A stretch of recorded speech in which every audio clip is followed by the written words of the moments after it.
My name is Emily Carson. I'm 31 years old, and I spent 4 years working at a marketing firm where my boss had no idea my father owned the company. The ownership structure was buried under 3 layers of LLCs and a trust that kept our family name completely anonymous. I never told anyone who I was. I started as an entry-level coordinator making $42,000 a year. I worked late nights and weekends. I earned every promotion. I was good at my job. And then I got pregnant.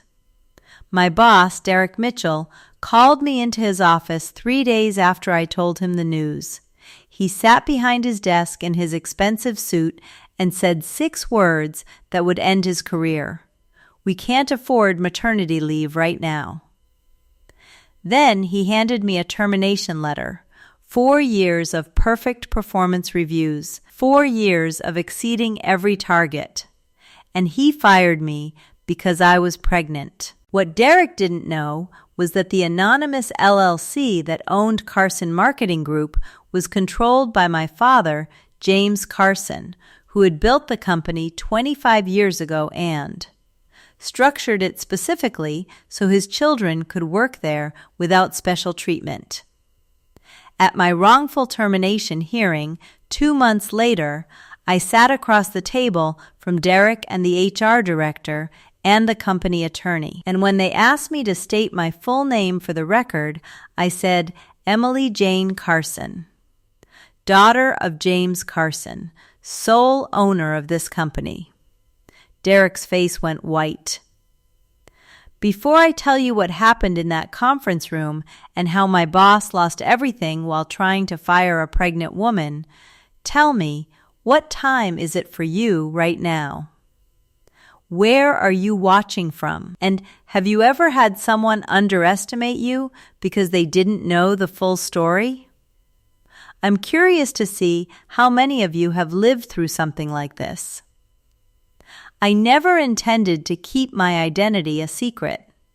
It just happened that way. My father, James Carson, started Carson Marketing Group in 1998 with 1 client and a spare bedroom office. By the time I was in college, it was a $60 million company with 200 employees and offices in 3 cities. My older sister, Natalie, worked there as VP of Creative. My younger brother, Ryan, was in finance. And my father had always told us the same thing. If you work here, you work. You don't get special treatment. You don't use the family name as a shortcut. You earn your place like everyone else. When I graduated from Northwestern with my degree in marketing, I wanted to work at Carson Marketing Group. But I didn't want people treating me differently because of my last name. So my father and I made an agreement. I would apply under my middle name, Emily Jane, instead of Emily Carson. The company's ownership structure was already set up through a series of LLCs and a family trust specifically designed for privacy and tax purposes. Nobody at the company except the CFO and the lead attorney knew who actually owned it. The corporate paperwork listed JC Holdings LLC as the owner. Employees thought it was some faceless investment group. My father trusted his executive team to run operations. He rarely came to the office. When he did, he used the back entrance and met with senior leadership privately. The rank-and-file employees had no idea what he looked like. It was a perfect setup for what I wanted, to prove I could succeed on my own merit. I applied for an entry-level marketing coordinator position under the name Emily Jane. I submitted my resume through the normal channels. I interviewed with the department manager, a woman named Susan, who was smart and thorough and hired me based on my Northwestern degree and my internship experience. I started at $42,000 a year. I shared a cubicle with another coordinator named Jake. I bought my own lunch. I took the bus to work. I stayed late when projects demanded it. And I was good at my job. Within 6 months, I was managing 3 major client accounts. Within a year, I was promoted to marketing specialist with an $8,000 raise. Within 2 years, I was senior marketing specialist managing a team of 4 people. And within 3 years, I was promoted to marketing manager with a $75,000 salary and an office with a window. My boss during all of this was Derek Mitchell. Derek had been hired as director of marketing 2 years before I started. He was 38, confident, sharp-dressed, and very good at taking credit for other people's work. He was also, I would learn, very good at office politics and very bad at actual management. Derek liked me when I was making him look good. When my campaigns won awards, he presented them at company meetings. When my clients sent praise emails, he forwarded them to executives with great work by my team in the subject line. When I asked for professional development opportunities, he said, "You're doing great where you are. Don't rush it." I didn't rush it. I worked. I built relationships with clients. I mentored junior staff. I stayed until 8 p.m. when campaigns launched. I came in on Saturdays when deadlines demanded it. And Derek took every bit of credit while paying me $30,000 less than the previous person in my role had made, which I discovered accidentally when an HR file was left on the printer. I didn't complain. I didn't go to my father. I wanted to prove I could handle it myself. That was my first mistake. My second mistake was thinking that hard work and results would protect me. I met my husband Nathan 4 years ago at a friend's wedding. He was a software engineer, kind and steady, and nothing like the marketing executives I worked with. We dated for a year. We got engaged. We got married at a small ceremony with 50 people, and my father walked me down the aisle and gave a beautiful speech about how proud he was of the woman I'd become. Derek was not invited to my wedding. He was my boss, not my friend. But the Monday after I returned from my honeymoon, Derek called me into his office and asked, "So, when are you planning to have kids?" I stared at him. "Excuse me? Just planning ahead," he said. "You're 30 now, right? Married." "I assume kids are in the picture. I need to know so I can plan for coverage." "That's not an appropriate question," I said. "Just being practical," he said. "If you're going to take maternity leave, I need time to redistribute your accounts." I left his office feeling something cold settle in my stomach, but I told myself I was overreacting, that he was just awkward, that he didn't mean it the way it sounded. 3 months later, I found out I was pregnant. Nathan and I had been trying for a few months. When the test came back positive, we cried happy tears in our bathroom and immediately started planning. We told our families that weekend. My father hugged me and cried, which I'd seen him do exactly twice in my entire life. My mother started planning a nursery. My sister Natalie, who had 2 kids of her own, gave me a list of must-have baby items that was 7 pages long. And on Monday morning, I went into Derek's office and told him I was pregnant. He was on his phone when I walked in. He held up one finger, "Wait a minute," while he finished his text. Then he set the phone down and looked at me. "What's up?" "I wanted to let you know that I'm pregnant. Due date is in December. I'll need to take maternity leave, but I'm planning to work up until the due date, and I'll make sure all my accounts have coverage plans in place." Derek stared at me. "You're pregnant." "Yes. How far along?" 8 weeks.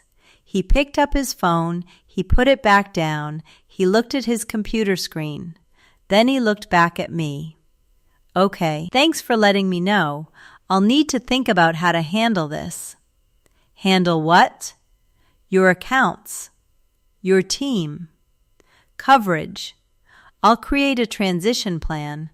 I've done it before when people take vacation." "This is different," he said. This is 3 months, minimum, 12 weeks, I said. That's the standard maternity leave policy. We'll need to talk about that, he said. I felt the cold thing in my stomach again. Talk about what? Just? Let me think about it. We'll discuss it later. I left his office confused and uneasy. That afternoon, Derek sent me an email. Emily, let's meet Wednesday to discuss your pregnancy leave and transition planning. Derek Wednesday came. I prepared a detailed transition plan. I outlined every client account, every active campaign, every team member's responsibilities. I walked into Derek's office with a 3-page document and a calendar showing exactly how we'd handle coverage. Derek was sitting with Amanda, the HR director. That should have been my first warning. Emily, have a seat, Derek said. I sat. Amanda gave me a tight smile. Derek folded his hands on his desk. So, I've been thinking about your situation. My pregnancy, I said. Yes. And I've talked to Amanda, and we've reviewed our options, and unfortunately, we're not going to be able to accommodate a 3-month maternity leave right now. I stared at him. Accommodate? It's company policy. It's a policy, Derek said, but it's not guaranteed. We're a small company. We can't afford to have a key position empty for 3 months. I'm one person on a team of 20, I said. You're a manager, he said. Your absence creates gaps we can't fill. Then hire a temp. That's what companies do. We don't have budget for that. I looked at Amanda. Is this legal? Amanda shifted uncomfortably. The company has the right to make staffing decisions based on business needs. This is pregnancy discrimination, I said. Derek's face hardened. This is a business decision. We've decided to restructure your role. We're going to eliminate the marketing manager position and redistribute your responsibilities. You're firing me, I said. We're restructuring, Derek said. But yes, your employment will be terminated effective Friday. He slid a document across the desk. Termination letter, signed by him. Countersigned by Amanda. You can't do this, I said. We already have, Derek said. You'll receive 2 weeks severance. Amanda will walk you through the exit process. I looked at the letter. I looked at Derek. I thought about my father, 14 floors above us in the executive suite he visited twice a month. I thought about calling him right then, about watching Derek's face when he realized who I was, but I didn't. Because I wanted to do this the right way. I wanted to beat him legally, thoroughly, completely. I'm not signing this, I said. You don't have to, Derek said. Your termination is effective regardless. I stood up. You're making a mistake. I'm making a business decision, Derek said. Good luck, Emily. I walked out of that office, packed my desk, and went home. Nathan was there when I arrived at 3 p.m., which surprised me until I remembered I'd texted him, "Come home," with no explanation. What happened? He asked. I told him. I showed him the termination letter. I watched his face cycle through confusion, anger, and disbelief. They can't do that, he said. They did. This is illegal. This is pregnancy discrimination. You have documentation. You have witnesses. I have Derek's word against mine, I said, and an HR director who signed off on it. Nathan was quiet for a moment. Are you going to tell your father? Not yet, I said. Why not? Because I want to handle this myself. I want to prove that I can fight this without using his name as a weapon. Nathan looked at me. You don't have to prove anything. Yes, I said. I do. That night, I called an employment attorney named Lisa Chen, who had been recommended to me by a law school friend. I explained the situation. I sent her the termination letter. She called me back the next morning. This is textbook pregnancy discrimination, Lisa said. You told him you were pregnant on Monday. He fired you on Wednesday. The timeline alone is damning. What are my options? File a complaint with the EOC. File a wrongful termination lawsuit. Both. We do both. How long will it take? EOC complaint takes months to process. Lawsuit could take a year or more. But here's the thing. Most companies settle. When the evidence is this clear, they don't want to go to trial. I want to go to trial, I said. Lisa was quiet. Are you sure? I'm sure. Okay, she said. Then let's build the strongest case we've ever built. Over the next 6 weeks, Lisa worked methodically. She requested my personnel file from Carson Marketing Group. She got my performance reviews, all excellent. She got my promotion history. Steady progression. She got the company's maternity leave policy, clearly outlined, 12 weeks paid leave. She got Derek's email about my situation. She got Amanda's signature on the termination letter.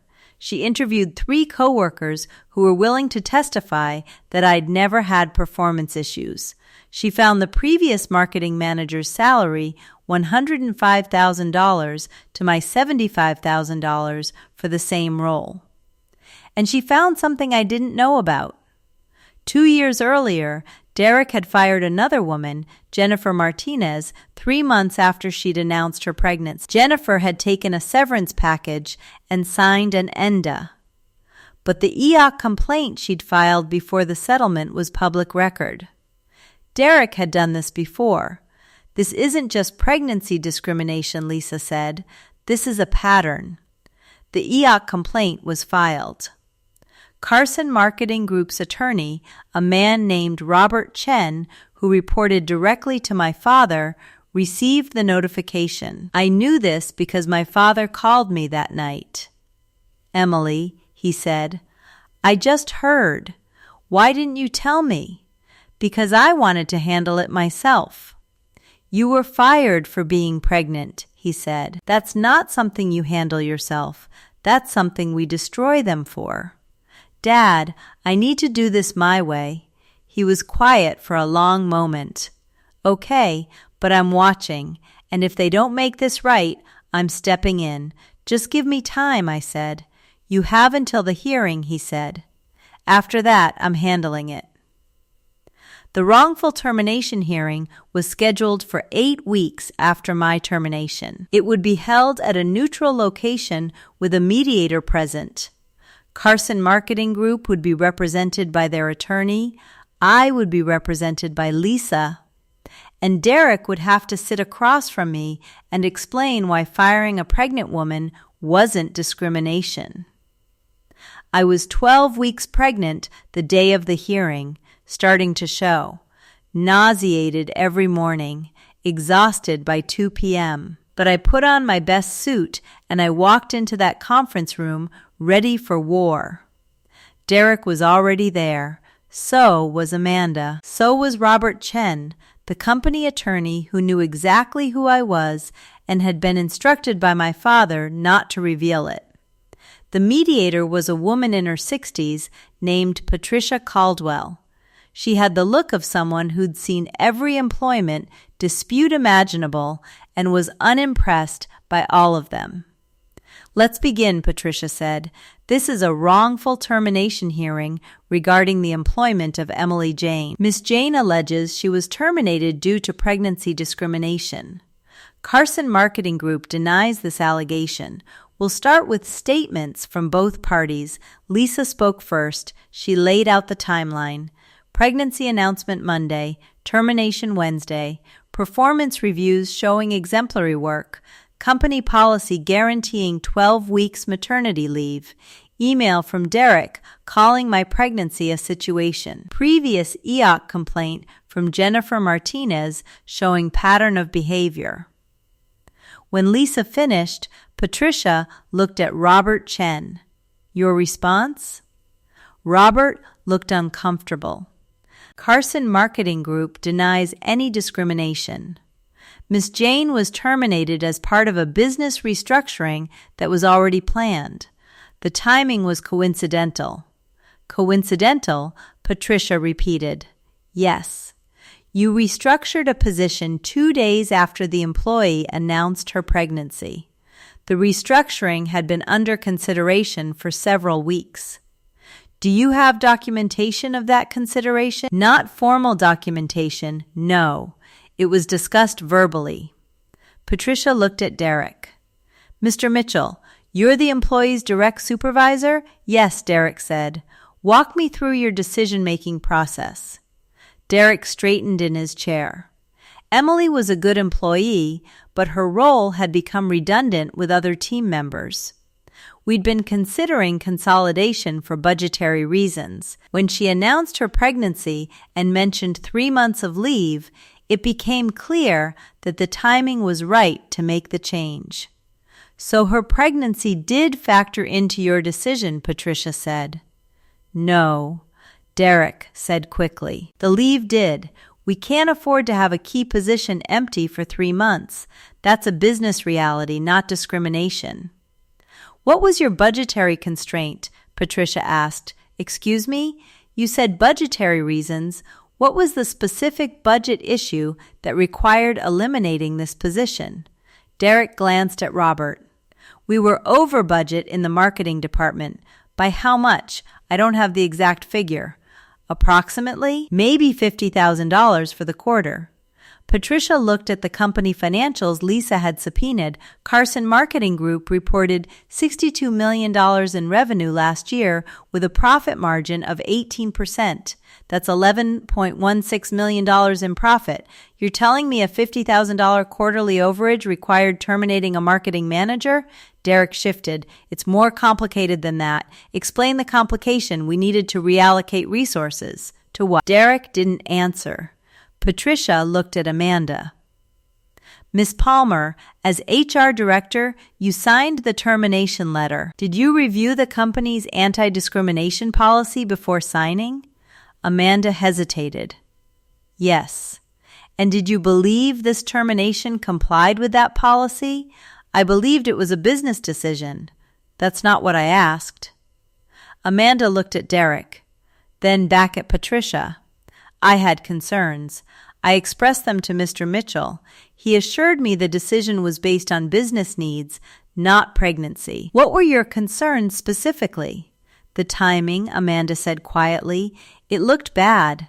It looked bad, Patricia repeated, because it was bad. Patricia turned to me. Miss Jane, I'd like to hear from you directly. Can you walk me through what happened from your perspective? I took a breath. I worked at Carson Marketing Group for 4 years. I started as an entry-level coordinator. I was promoted 3 times based on my performance. I managed major client accounts. I mentored junior staff. I exceeded every target I was given. My performance reviews were always excellent. I got pregnant. I told my supervisor on a Monday. On Wednesday, he fired me. He said the company couldn't afford maternity leave. He said my role was being restructured. He offered me 2 weeks severance and told me to leave by Friday. How did you feel? Patricia asked. Betrayed, I said. I had worked so hard. I had proven myself over and over. And the moment I told him I was pregnant, none of it mattered anymore. Did Mr. Mitchell ever indicate he had concerns about your performance prior to your pregnancy announcement? Never.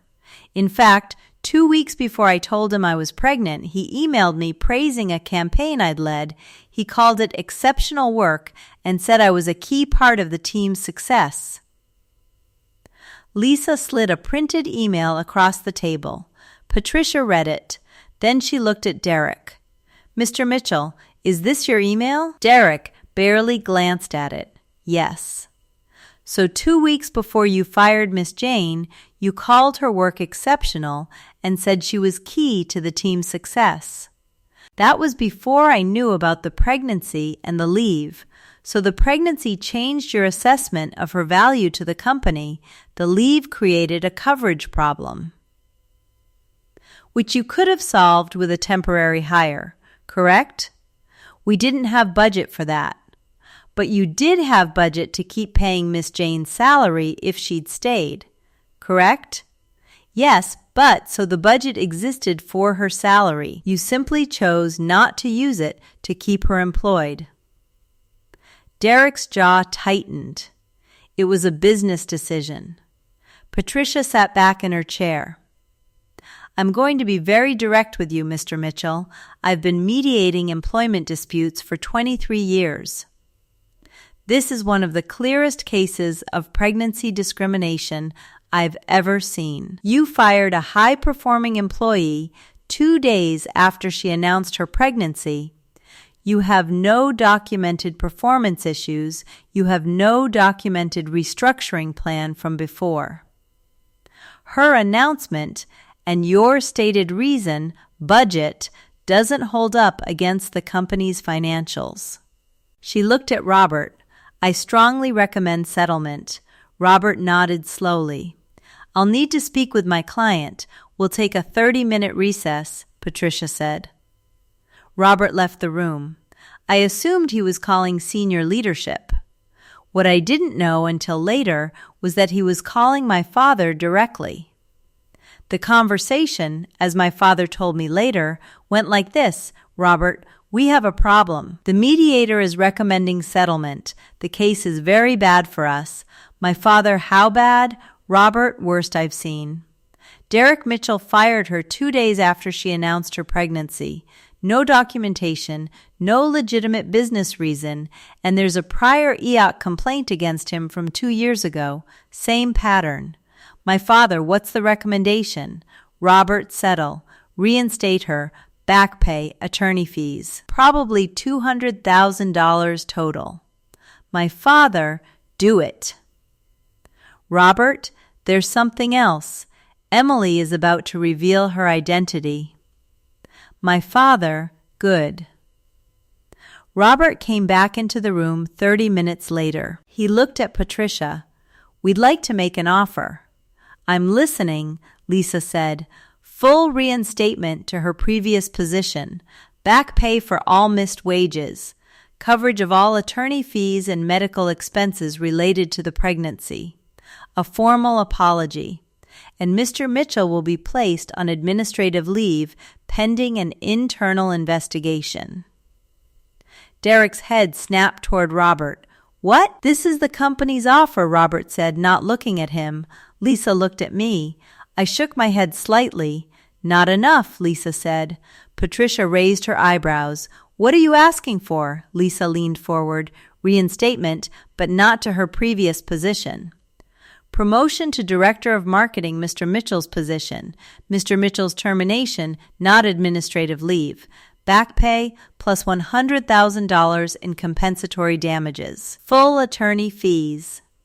A public statement from the company acknowledging the wrongful termination, and a commitment to mandatory anti-discrimination training for all managers. Derek stood up. This is insane. You can't give her my job. Sit down, Mr. Mitchell, Patricia said. Derek looked at Robert. You're going to let them do this? Robert's face was carefully neutral. The company is evaluating the best path forward.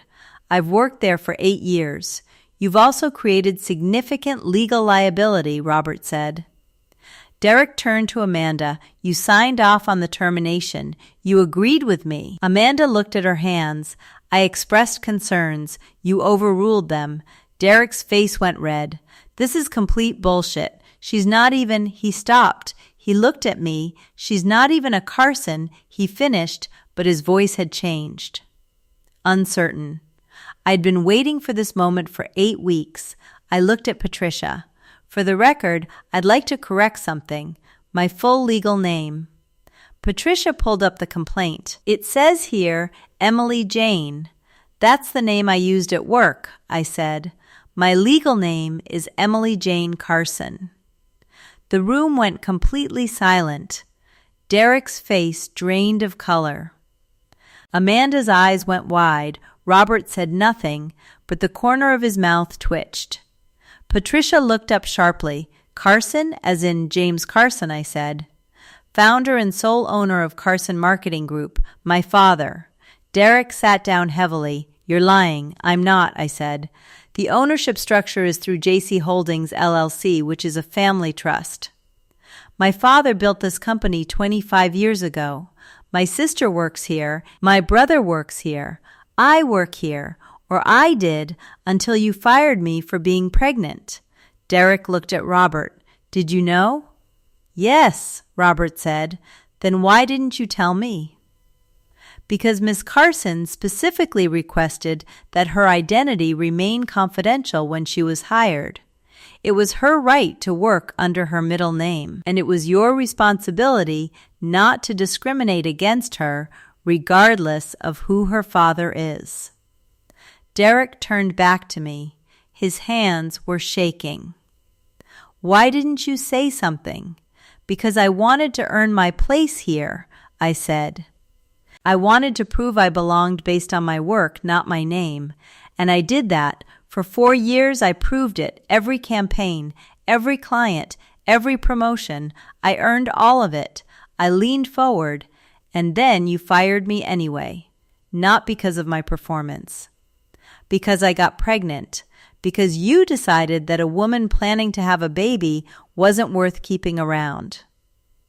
Derek opened his mouth, closed it, opened it again. I didn't know. That's the point, I said. You should have treated me fairly whether I was Emily Jane or Emily Carson. You should have followed the law. You should have honored the company's own maternity leave policy. But you didn't. You fired me because you're a sexist who thinks pregnant women are disposable. Patricia cleared her throat. Mr. Chen, does your client accept the proposed settlement terms? Robert looked at Derek. Mr. Mitchell, you're terminated effective immediately. Security will escort you from the building today. Miss Carson, the company accepts all terms of the settlement. You'll start as Director of Marketing on Monday. Derek stood up so fast his chair fell backward. You can't do this. It's already done, Robert said. Miss Palmer, you'll work with Miss Carson on the transition. Mr. Mitchell, you need to leave. Derek looked at me, at Amanda, at Robert, at Patricia. He was breathing hard, face flushed, hands clenched. This is bullshit, he said. You set me up. I did my job, I said. You broke the law. He left. He actually stormed out of the conference room, and I heard him yelling something in the hallway before security presumably intercepted him. When the door closed behind him, Patricia looked at me. Miss Carson, I have to say, in 23 years of mediating employment disputes, I have never seen anything quite like this. Neither have I said. Good luck, Patricia said. I think you're going to be an excellent director of marketing. I started my new role the following Monday. I was 12 weeks pregnant, showing slightly, and walking into an office that had been Derek's until 3 days ago. The news had spread through the company over the weekend. Emily Jane was actually Emily Carson, the owner's daughter. She'd been working here for 4 years, and no one knew. Derek had fired her for being pregnant. Derek was gone. She was now director of marketing. The reactions were mixed. Some people were supportive. My former team members, the ones who'd worked with me for years, congratulated me and said I deserved it. Some people were suspicious. Why had I hidden my identity? Was everything I'd achieved actually earned, or had my father been pulling strings behind the scenes? And some people were quietly angry. They'd been passed over for promotions that went to me. Had those decisions been fair? I called an all-hands meeting for my department on my second day. 43 people in the conference room. I stood at the front and I addressed it directly. I know you have questions. I'm going to answer them. Yes, I'm James Carson's daughter. Yes, I've worked here for 4 years under my middle name. No, my father did not give me preferential treatment. He didn't know which projects I worked on. He didn't know my performance reviews. He didn't influence my promotions. I was hired through the normal process. I was evaluated like everyone else. I wanted to prove I could succeed here on my own merit, and I believe I did that. I paused. But I understand if you don't believe me. I understand if you think my promotions were unfair. So I'm going to do something my predecessor never did. I'm going to be transparent. My personnel file is available for anyone who wants to review it.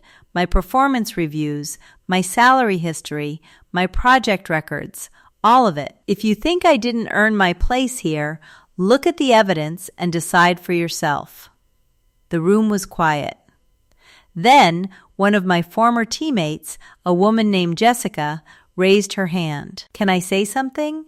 Of course. I've worked with Emily for 3 years. She stayed later than anyone. She took on projects no one else wanted. She made the rest of us better at our jobs. And Derek took credit for her work constantly. I watched it happen. So whether or not her last name is Carson, she earned this position. Several people nodded. A few clapped. It wasn't universal support, but it was something. Over the next 3 months, I proved myself again. I reorganized the department. I implemented new processes. I won back 2 clients who'd left during the chaos of Derek's termination. I hired a temp to cover my accounts during my maternity leave, and I trained her so thoroughly that she was offered a full-time position when I returned. I gave birth to my daughter Claire in December. My father was in the waiting room. So was my mother, my sister, my brother, and Nathan's entire family. When the nurse brought Claire out, my father held her and cried for the 3rd time in my life. Your mom would have been so proud, he said to Claire, even though she was 10 minutes old and had no idea what he was saying. I took 12 weeks of maternity leave, the full 12 weeks that Derek had said the company couldn't afford. The department didn't collapse, the clients didn't leave, the work got done. Because it turns out, pregnant women aren't disposable. They're just women who are having babies. And when you support them instead of firing them, they come back and they keep being excellent at their jobs. I returned to work in March. Claire stayed with Nathan's mother during the day until we found a nanny we loved. I pumped in my office 3 times a day. I left at 5:30 p.m. to pick up my daughter. I didn't apologize for any of it. Derek, I learned later, tried to sue the company for wrongful termination. His lawsuit was dismissed. The evidence against him, his own emails, his own words at the hearing, the pattern of discrimination was overwhelming. He never worked in marketing again. Last I heard, he was selling insurance in Phoenix. Amanda stayed on as HR director for another year before leaving to start her own consulting firm. She sent me a message when she left. Thank you for holding him accountable. I should have done it myself. Jennifer Martinez, the woman Derek had fired 2 years before me, reached out after she saw the news. We met for coffee. She told me she'd signed the ENDA because she couldn't afford to fight. She had 2 kids and a mortgage, and Derek had offered her 6 months' salary to go quietly. I regret it every day, she said. You did what you had to do, I said. You shouldn't have had to, she said. She was right. The company implemented mandatory anti-discrimination training. They revised the HR complaint process. They created a whistleblower hotline. They promoted Amanda's replacement from within, a woman named Keisha who had 15 years of HR experience and a reputation for not tolerating bullshit. Things got better. Not perfect, but better. My father and I had lunch once a month to talk about the business. He asked my opinion on strategic decisions. He valued my input. But he never interfered with how I ran my department. You've earned the right to do it your way, he said. I earned it before Derek fired me, I said. I know, he said, but now everyone else knows it too. It's been 2 years since that hearing. I'm 31 now. Claire is 2.